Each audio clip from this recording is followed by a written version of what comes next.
Hi, class. I miss you guys so much. I miss seeing your faces every day and laughing with you and teaching with you. I thought it might be fun if I read you a story that's not on our curriculum that you could just enjoy. So here it is. It's called Priscilla and the Pink Planet.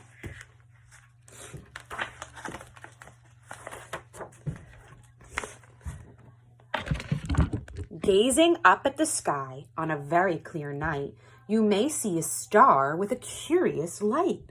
Well, that star is red. To yourself you may think, but study it close. It's a planet. It's pink. A pink planet. Of all the colors, some think pink is the best. But poor little Priscilla, she needed a rest. She just couldn't eat one more bowl of pink porridge. So she took all her pink things and put them in storage. She packed up her bag with her toothbrush and comb and a few other things to remind her of home. Then waving goodbye, she set off to discover somewhere on that world at least one other color. Priscilla marched herself straight out of town when she came to a signpost that caused her to frown. Pink, pink, pink, said Priscilla with fright. Pink to the left and pink to the right. Enough pink to make you stay home, sick in bed. But, thought Priscilla, I can go straight instead. Her mind was made up. Her course had been set. She'd never stop searching. At least not just yet. So squaring her shoulders and not looking back, she stepped off the road to make her own track. She meandered through meadows of pink fire flowers and down into canyons with pink spiraling towers. She climbed into treetops and crept under hedges. She looked behind rocks and peered over ledges. She waded through swamps that had a gurgling stink. Even that muck, you guessed it, was pink. She circled and crisscrossed every square inch of ground, but only one color was there to be found. What color is that? You got it, pink.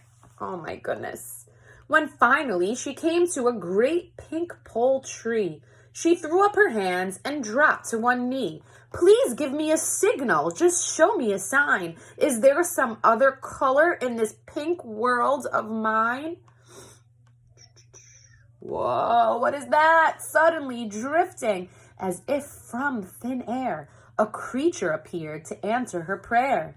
A butterfly hovered at the tip of her nose. Oh my, gasped Priscilla. What colors are those? Look at the beautiful, colorful butterfly.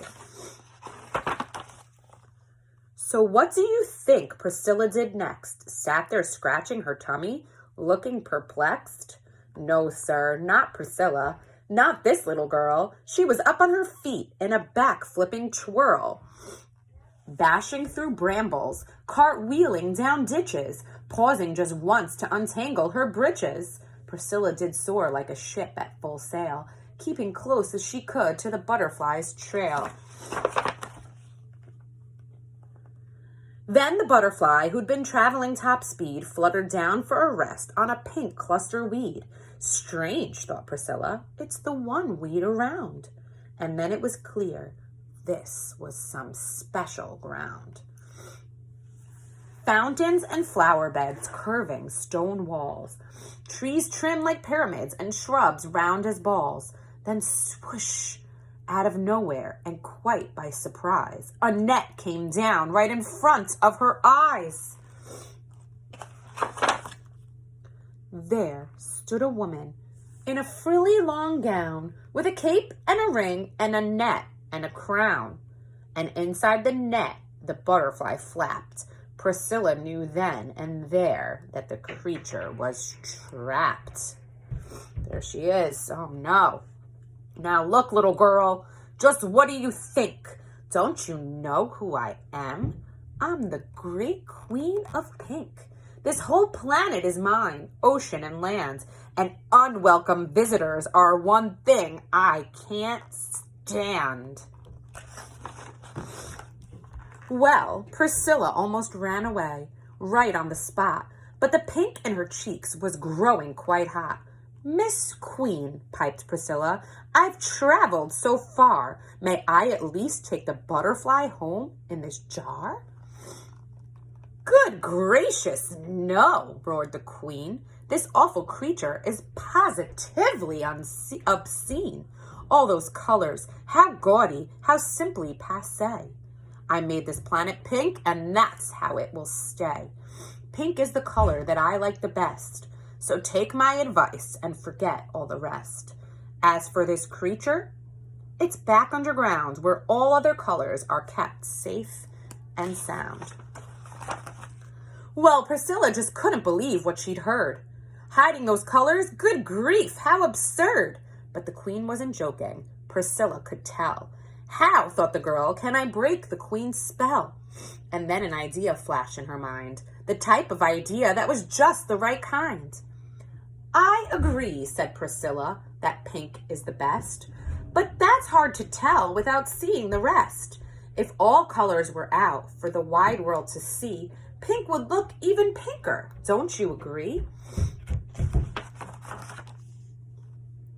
The queen seemed a bit puzzled. She scratched at her chin, but then her face spread in an ear-to-ear grin. My dear little girl, why hadn't I thought of that? What would be thin if something else weren't fat? What is short without tall? Big without small? What is hot without cold, after all? Of course we need colors. What would one color be without all of the others for the whole world to see? Then the queen waved her net to the left, to the right. She sang out a spell about colors and light. Then, suddenly, colors just started popping out. Every which way you looked, a new color would sprout. Priscilla gasped in amazement at the sight of green trees. A pale purple flower made her weak to the knees. The bright yellow sun and the sky, it was blue. Oh my, cried Priscilla, the world seems brand new. The queen kissed Priscilla and patted her head. Dear child, you're right, was the last thing she said. Then poof, she was gone. Yet Priscilla knew her adventure wasn't quite done. Colors, cried Priscilla, there's so much to see. A world with just one, how could that be? I love all colors and all of their hues. I love all the reds, different yellows, and blues. Then, bursting with joy, cartwheeling with glee, Priscilla raced home, loving all she could see.